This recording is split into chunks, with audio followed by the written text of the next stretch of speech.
E aí, pessoal?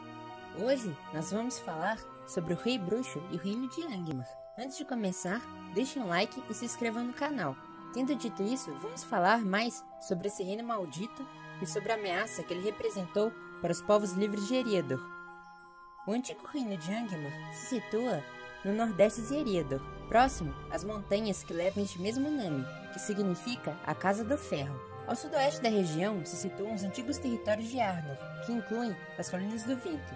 Ao sul se situa a Charneca Éten e também as Montanhas Enevoadas. Ao sudeste fica o Monte Gundabad e ao nordeste se situa o Grande Ermo Gélido de Forod White. Assim como as Ared Mithrin e as Colinas de Ferro, as Montanhas de Angmar pertenciam no passado, nos dias antigos e na Primeira Era, ao grande cinturão de montanhas no norte da Terra-média, que era conhecido como Ered Engrin, as Montanhas de Ferro.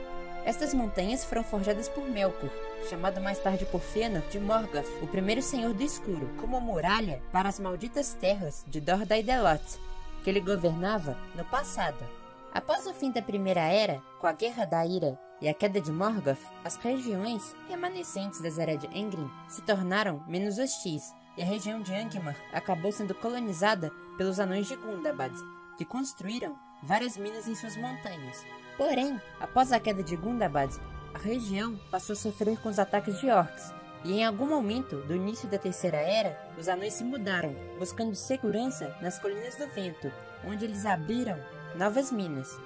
Foi então que, por volta do ano 1300 da Terceira Era, quando Malvegil reinava em Arthedain, o Rei Bruxo, líder dos Nazgûl, viajou para a região, construindo a Fortaleza de Carnedûn, também conhecida como Salão Vermelho, e fundando o terrível reino dos Bruxos de Angmar, reunindo orcs, trolls e humanos corrompidos como seus súditos e começando uma campanha de terríveis agressões, intrigas e ofensivas militares contra os Dúnedain do Norte.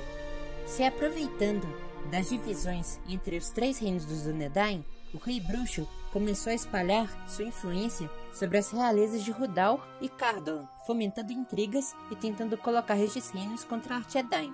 Em Cardolan, esse plano falhou e a nobreza do reino acabou firmando um pacto com Arthedain, que resultou na reunificação dos dois reinos.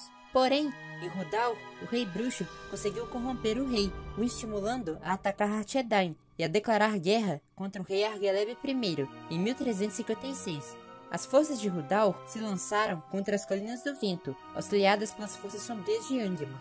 Argeleb I resistiu ao ataque, com auxílio das tropas de Cardolan, dando sua vida para proteger os reinos dos Dúnedain.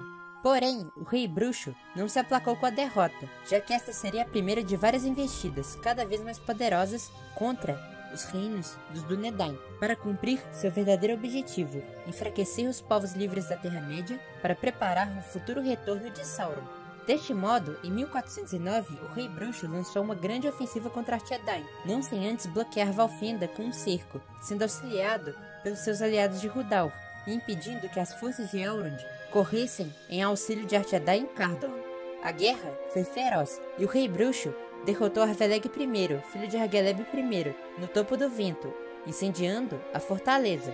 Porém, a campanha de destruição das forças de Angmar, liderada pelos Nazgûl, não pararia por aí.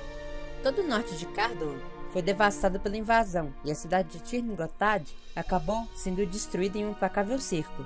O Rei Bruxo então fez com que os mortos das catacumbas nas colinas ao entorno da cidade se levantassem, espalhando terror pela região, que passou a ser conhecida como as Colinas dos Túmulos, que foram visitadas por Frodo e seus companheiros no início da Sociedade do Anel. Apenas as cidades de Tarbad e Londdaer sobreviveram à invasão, e os habitantes de Cardolan se tornaram refugiados, se estabelecendo na região de Bree. Porém, a invasão só foi contida quando Arathor, o jovem herdeiro de Argeleb I, conteve as tropas do Rei Bruxo em frente às muralhas de Fornost, atingindo a vitória na guerra depois de muitos custos e da chegada dos exércitos élficos de Círdan. Elrond também conseguiu vencer os inimigos, que cercavam Valfenda, os repelindo em direção a Charneca Éten. Porém, o Rei Bruxo não se daria por vencido. Ele continuou a usar as criaturas tumulares, que agora assombravam Tir-Ngotad, como força de ataque contra os aliados de Arthedain, e aproveitando a devastação gerada pela Grande Praga, proveniente de Mordor, em Tarbad e Londdaer, ele se sentiu seguro para preparar uma campanha final de destruição contra os Dúnedain, enquanto estes se sentiam seguros devido às suas renovadas alianças com Gondor. Então, em 1974, Angmar lançou seu derradeiro e mais poderoso ataque contra Arthedain, destruindo totalmente suas defesas e levantando um cerco implacável contra Fornoth, que acabou não resistindo. A queda da cidade levou ao colapso do Reino do Norte e à fuga de Arvedui, o último rei, para a Baía de Gelo Foroshel, onde ele pereceu em um naufrágio, juntamente com os Palantiri, de Amun-Sul e Anúminas. Foi então que Arnur, rei de Gondor, desembarcou nos Portos Cinzentos, liderando uma grandiosa força de ataque em conjunto com os Elfos de Lindon.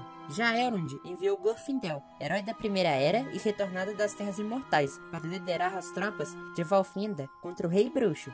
A grande batalha se deu nos campos entre Anúminas e Fornoth, onde as forças de Arnur e de Lindon ganharam vantagem sobre as forças de Angmar, após a cavalaria de Gondor ter avançado a partir das colinas do Vesperturvo, onde haviam ficado escondidas até o meio da batalha. Após essa reviravolta tática, os exércitos do Rei Bruxo recuaram, mas as forças foram cercadas na retaguarda pelas tropas de Glorfindel, que impuseram pesadas baixas às forças de Angmar, que retrocederam bastante enfraquecidas para Carnedon, onde foram cercadas e destruídas pelas forças de Gondor, Lindon e Valfenda. O Rei Bruxo, então, se retirou para as proximidades das montanhas de Angmar, sendo seguido por Earnur e Glorfindel. Lá, ele desafiou o Rei de Gondor para um duelo, porém sua presença maldita fez com que o cavalo de Earnur se assustasse. O rei ainda tentou segui-lo, mas Glorfindel o dissuadiu ao contrário, realizando sua famosa profecia. Não o persiga, ele não retornará a essas terras. Seu destino ainda é longínquo, e não será pelas mãos de um homem que ele cairá. A despeito dessa profecia, anos depois, Earnur foi até Minas Morgul, aceitando o desafio do Rei Bruxo, tentando o enfrentar em combate, mas ele acabou desaparecendo para sempre, junto com a linhagem dos Reis de Gondor, que passou a ser governado pela Casa dos Regentes. Já Arthedain desapareceu, mas sua linhagem continuou, existindo através de Aranart, que se tornou o primeiro chefe dos Guardiões do Norte, ordem de Rangers que passaram a guardar as terras do norte de Eriador, contra as ameaças das sombras que sobravam de Angmar e da crescente presença dos orcs nas montanhas próximas a Gundabad. Então é isso aí, pessoal. Deem uma olhada nos últimos vídeos sobre Arnor e compartilhem com seus amigos. Até o próximo vídeo e até mais!